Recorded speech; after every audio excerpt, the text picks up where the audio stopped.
சென்னை சூளை முதலியார் தெருவில் வியாழக்கிழமை இரவு இருசக்கர வாகனத்தில் வந்த இளைஞர்கள் கடப்பாறையால் பிளைவுட் கட்டைகள், மருத்துவ உபகரணங்கள் விற்பனை செய்யும் கடைகள் என அடுத்தடுத்து 9 கடைகளின் ஷட்டரை உடைத்து பணத்தை கொள்ளையடித்த சிசிடிவி காட்சிகள் வெளியாகியுள்ளது.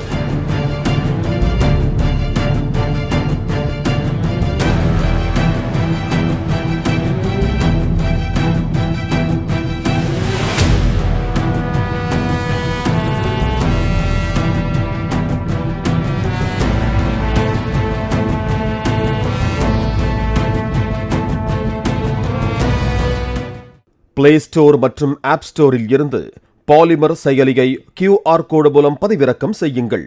செய்திகளை உடனுக்குடன் பெறுங்கள்.